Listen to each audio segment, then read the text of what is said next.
கூகுளை தாண்டி இன்றைக்கி நமக்கு எதை தேடணும் அப்படின்னா கூட Alexa and ChatGPT so இவங்க கிட்ட கேட்குற சிச்சுவேஷன் வந்துருச்சு. இன் ஃபியூச்சர் பேசிக் ஸ்கில்லாகவே ஆர்டிஃபிஷியல் இன்டெலிஜென்ஸுங்கிறது எல்லாருக்குமே தெரிய வேண்டிய ஒரு கோர்ஸாக இப்போதைக்கு நமக்கு இருந்துகிட்ருக்கு. ஸோ இன் ஃபியூச்சர் பார்த்திங்கன்னா ஃபுல் அண்ட் ஃபுல் நமக்கு ஆர்டிஃபிஷியல் இன்டெலிஜென்ஸாக தான் இருக்க போகுது இன் ஆல் டிபார்ட்மெண்ட்ஸ். ஸோ அப்போது நேச்சுரல் இன்டெலிஜென்ஸுங்கிறது நமக்கு ஹியூமன் வைஸ் இருக்கிறது அப்படிங்கிறது தெரியும். ஸோ இந்த ஆர்டிஃபிஷியல் அதுலேயே நமக்கு தெரியுது செயற்கை நுண்ணறிவுனா என்ன அப்படிங்கிறது. ஸோ இந்த வீடியோவில் நம்ம பேச போகிறது ஆர்டிஃபிஷியல் இன்டெலிஜென்ஸ் கோர்ஸோட ஸ்கோப் என்ன. இப்போ ஜாயின் பண்ணி படித்தோம் அப்படின்னா நம்ம கம்ப்ளீட் பண்ணுறப்போ இதுக்குள்ள ஜாப் ஆப்பர்ச்சுனிட்டிங்கிறது எந்த லெவலில் இருக்கிறதுக்கு சான்ஸ் இருக்குது, இதோட எலிஜிபிலிட்டி க்ரைட்டீரியா என்ன, நமக்கு 12th எவ்வளோ ஸ்கோர் பண்ணியிருக்கணும், இந்த டீட்டெயில் எல்லாமே ஃபுல்ஃபில்லாக இந்த வீடியோவில் பேச போகிறோம். ஸோ நம்ம சேனலுக்கு நியூவாக வரீங்கன்னா மறக்காமல் சேனலை சப்ஸ்கிரைப் பண்ணி வச்சுக்கோங்க. உங்களோட லவ் அண்ட் சப்போர்ட் நம்மளோட எஜுகேஷனல் சேனலுக்கு ரொம்ப ரொம்ப இம்பார்ட்டன்ட். ஆர்டிஃபிஷியல் இன்டெலிஜென்ஸை பேஸ் பண்ணி பார்த்தீங்கன்னா அதில் ஒரு 3 டைப்ஸை நம்ம செப்பரேட் பண்ணி பார்த்துக்கலாம். ஒன்று பார்த்தீங்கன்னா நேரோ ஆர்டிஃபிஷியல் இன்டெலிஜென்ஸ், அடுத்து பார்த்தீங்கன்னா ஆர்டிஃபிஷியல் ஜென்ரல் இன்டெலிஜென்ஸ், அடுத்து பார்த்தோன்னா சூப்பர் ஆர்டிஃபிஷியல் இன்டெலிஜென்ஸ். ஸோ நம்மக்கிட்ட ஆர்டிஃபிஷியல் இன்டெலிஜென்ஸில் ஒரு 3 வேரியன்ட் இருக்குது. அதோட திறனை வச்சு பார்த்தீங்கன்னா சரியா அதோட கெப்பாசிட்டியை பேஸ் பண்ணி பார்த்தீங்கன்னா நம்மக்கிட்ட ஒரு 3 வேரியன்ட். ஃபர்ஸ்ட் ஒன்று பார்த்தீங்கன்னா நேரோ ஆர்டிஃபிஷியல் இன்டெலிஜென்ஸ். இந்த நேரோ ஆர்டிஃபிஷியல் இன்டெலிஜென்ஸுங்கிறது சாதாரண மனுஷனை போல சிந்திக்கும், ஆனால் பார்த்தீங்கன்னா ஒரு குறிப்பிட்ட வேலையை மட்டும்தான் செய்யும். இந்த நேரோ ஆர்டிஃபிஷியல் இன்டெலிஜென்ஸுங்கிறது ஒரு குறிப்பிட்ட வேலையை மட்டும்தான் செய்யும், அதுக்காக மட்டும்தான் நமக்கு ப்ரோக்ராம் செய்யப்பட்டிருக்கு. ஆனால் இந்த ஆர்டிஃபிஷியல் ஜென்ரல் இன்டெலிஜென்ஸ் அப்படிங்கிறது ஒரு குறிப்பிட்ட வேலையை மட்டும் செய்யாது, பல வேலையை செய்யும். அதை தாண்டி தானாகவே சிந்திக்கக்கூடிய திறனையும் பெற்றிருக்கு. எது நமக்கு ஏஜிஐங்கிறது ஆர்டிஃபிஷியல் ஜென்ரல் இன்டெலிஜென்ஸுங்கிறது. ஆர்டிஃபிஷியல் ஜென்ரல் இன்டெலிஜென்ஸை நம்ம ஸ்ட்ராங் ஏஐன்னு கூட சொல்லலாம், நேரோ ஆர்டிஃபிஷியல் இன்டெலிஜென்ஸை வீக் ஏஐன்னு கூட சொல்லலாம். சரிங்களா? இதை தாண்டி தேர்டாக நம்மக்கிட்ட இருக்கிறது சூப்பர் ஆர்டிஃபிஷியல் இன்டெலிஜென்ஸ்.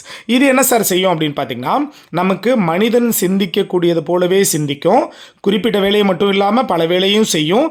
இதை தாண்டி பார்த்தீங்கன்னா இதுக்கு எமோஷன்ஸ் கொண்டு இருக்குது, உணர்வுகள் உணர்ச்சிகள். ஸோ இது எல்லாமே பார்த்தீங்கன்னா நமக்கு இந்த சூப்பர் ஆர்டிஃபிஷியல் இன்டெலிஜென்ஸுக்கு இருக்குது. ஓகே சார், நாம் இப்போ தமிழ்நாட்டில் ஜாயின் பண்ணி படிக்கணும், ஆர்டிஃபிஷியல் இன்டெலிஜென்ஸ் ஜாயின் பண்ணி படிக்கணும் அப்படின்னா எவ்வளோ காலேஜஸில் சார் மினிமம் இருக்குது அப்படின்னு பார்த்தீங்கன்னா கவர்மெண்ட் காலேஜ், இதை தாண்டி ப்ரைவேட் காலேஜ் மொத்தமாக பார்த்தீங்கன்னா நமக்கு ஒரு 75 காலேஜுக்கு மேலே இன்ஸ்டியூட்லையுமே நமக்கு இந்த ஆர்டிஃபிஷியல் இன்டெலிஜென்ஸுங்கிறது சொல்லித்தராங்க. சார் எல்லா இன்ஸ்டியூட்லையும் இதில் படித்தோன்னா ஸ்கோப் இருக்கா அப்படின்னு பார்த்தீங்கன்னா அதை நம்ம ஒரு கொஷினரியாக தான் வைக்கணும். ஏன்னா ஆர்டிஃபிஷியல் இன்டெலிஜென்ஸை பொறுத்த வரைக்கும் அதில் மெஜாரிட்டி நல்லது இருந்தாலும் நிறைய பேர் இதில் தீமையும் இருக்குது, இது நம்ம ஃபியூச்சரை ஸ்பாயில் பண்ணும் அப்படிங்கிற நமக்கு நெகட்டிவ் தாட்டும் இருந்துகிட்ருக்கு. சரிங்களா? ஸோ எல்லா யூனிவர்சிட்டியில் படிக்கிறத விட ரொம்ப நேம்டு காலேஜில் நம்ம படிச்சுட்டு வர்றப்போ கண்டிப்பாக நமக்கு எலக்ட்ரானிக் திங்கிங்கிறது ரொம்ப அதிகமாக இருக்கும்.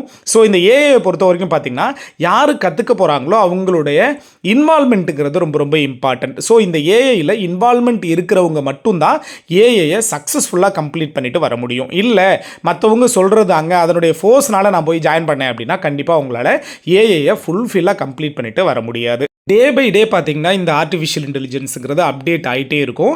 ஸோ இன்றைக்கி நாம் இந்த லெவல் வரைக்கும் படிச்சிட்டோம், இது ஓகே, இதை வச்சு நாம் யூஸ் பண்ணிக்கலாம் அப்படி கிடையவே கிடையாது. ஏன்னா இந்த சிஎஸ் ஃபீல்டை பொறுத்த வரைக்கும் பார்த்திங்கன்னா டெய்லி அப்டேட் ஆகிட்டே இருக்கணும். அப்படி இருக்கிறவங்க மட்டும்தான் இந்த ஃபீல்டில் சக்ஸஸ்ஃபுல்லாக வந்துட்டுருப்பாங்க. ஸோ பிடெக்கை பொறுத்த வரைக்கும் பிடெக்கில் ஆர்டிஃபிஷியல் இன்டெலிஜென்ஸுங்கிறது டாப் மோஸ்ட்டாக தமிழ்நாட்டில் இருக்கிற காலேஜஸ் பார்த்திங்கன்னா நான் சொல்கிறது ப்ரைவேட் காலேஜஸில் மெயின் திங் பிஎஸ்ஜி. ஸோ அதிகமாக எல்லாருமே எதிர்பார்க்கிறது. அதை தாண்டி MIT, CIT, PIT, Joseph college, Savitha engineering college, Rajalakshmi engineering college, RMK institute, Sri Sairam. சரிங்களா? இதெல்லாம் நமக்கு சென்னையில், கோயம்புத்தூரில் PSG, Sri Ramakrishna engineering college, Kongu, அதே மாதிரி Kumaraguru, Bannariamman, Kovai institute of college, இது மாதிரி நிறைய இன்ஸ்டியூட்டில் பார்த்தீங்க அப்படின்னா உங்களுக்கு ஏஏ ப்ரொவைட் பண்ணுறாங்க. கவர்மெண்ட் காலேஜில் நம்ம போகணும் அப்படின்னு யோசிக்கிறோன்னா டாப் மோஸ்ட் காலேஜஸ்க்கு நாம் போகணும்னு யோசிக்கிறப்போ கண்டிப்பாக நீங்கள் ஜேஇ மெயின் அட்வான்ஸ் கிளியர் பண்ணி குட் பர்சன்டேஜ் நீங்கள் மெயின்டைன் பண்ணியிருந்தீங்க அப்படின்னா கண்டிப்பாக நீங்கள் டாப் யூனிவர்சிட்டிஸில் ஜாயின் பண்ணி படிக்கலாம்.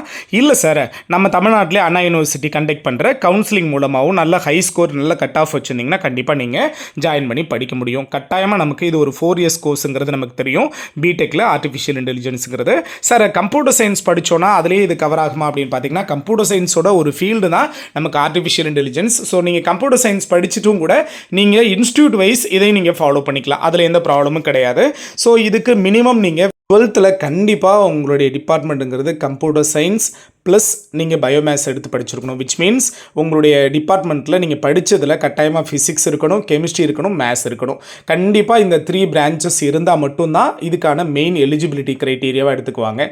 ஓகே சார், நான் 12th பேசிக் எவ்வளோ மார்க் எடுத்தா சார் நான் வந்து இதுக்கு எலிஜிபிள் அப்படின்னு பார்த்தீங்கன்னா மினிமம் நீங்கள் 60% ஸ்கோர் வந்து நீங்கள் எடுத்து வச்சுருக்கணும் கட்டாயமாக நீங்கள் 12th. ஸோ இதை பேஸ் பண்ணி உங்களுடைய ஹை கட் ஆஃபை ஃபேஸ் பண்ணி நமக்கு நல்ல நல்ல காலேஜஸ்ங்கிறது கிடைக்கும். ஓகேவா?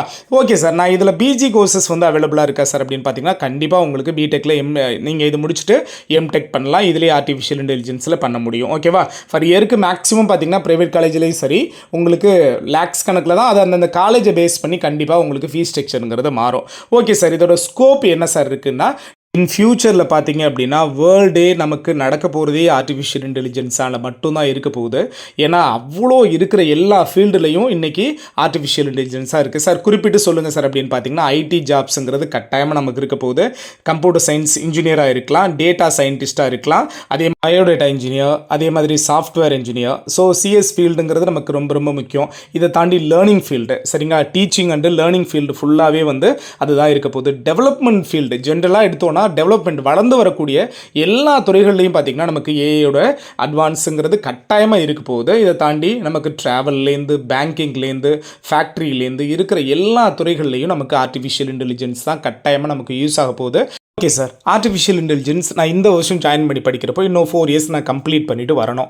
அதுக்கப்புறம் கண்டிப்பாக எனக்கு இந்த ஜாப் ஆப்பர்ச்சுனிட்டிஸுங்கிறது எந்த லெவலில் இருக்கும் அப்படின்னு நீங்கள் இந்த வீடியோ ஃபுல்ஃபில்லாக பார்த்துருந்தீங்கனாலே உங்களுக்கு ஒரு விஷயம் தெளிவாக தெரிஞ்சிருக்கும். இன் ஃபியூச்சர் நம்ம டெவலப்மெண்ட் ஆக போகிறது எல்லாமே ஆர்டிஃபிஷியல் இன்டெலிஜென்ஸ் மூலமாக தான் நடக்க போகுது. நமக்கு இருக்கிற ஹியூமன் பவர் ஃபுல்லாகவே குறையுது.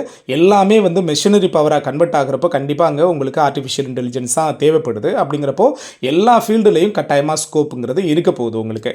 ஸோ மில்லியன் ட்ரில்லியன் கணக்கில் உங்களுக்கு ஜாப் ஆப்பர்ச்சுனிட்டிஸுங்கிறது கண்டிப்பாக இருக்கும். ஸோ நீங்கள் நம்பி ஆர்டிஃபிஷியல் இன்டெலிஜென்ஸ் கோர்ஸை நீங்கள் கட்டாயமாக படிக்கலாம். ஓகேவா? ஸோ இந்த வீடியோவில் உங்களுக்கு ஆர்டிஃபிஷியல் இன்டெலிஜென்ஸ் பற்றின ஃபுல் டேட்டாவும் உங்களுக்கு கொடுத்துருக்கோம். இது மாதிரியான ஒவ்வொரு கோர்ஸ் பற்றின அப்டேட்டையும் நம்ம சேனல் உங்களுக்கு ஃபாலோ பண்ணி கொடுத்துட்டே இருக்கும். ஏன்னா இது ஒரு எஜுகேஷனல் சேனல், உங்களால் மட்டும்தான் இதை டெவலப் பண்ண முடியும். ஸோ வீடியோ பார்க்குற எல்லாருமே உங்களுக்கு வீடியோ பிடிச்சிருந்ததுன்னா லைக் பண்ணுங்கள், ஷேர் பண்ணுங்கள், கமெண்ட். கோர்ஸ் பற்றின டவுட் இருந்ததுன்னா கண்டிப்பாக கமெண்ட் பண்ணுங்கள். அதுக்கான எக்ஸ்ப்ளனேஷனை நம்ம தருவோம். ஓகேவா? மறக்காமல் சேனலை சப்ஸ்கிரைப் பண்ணிக்கோங்க. தேங்க்யூ.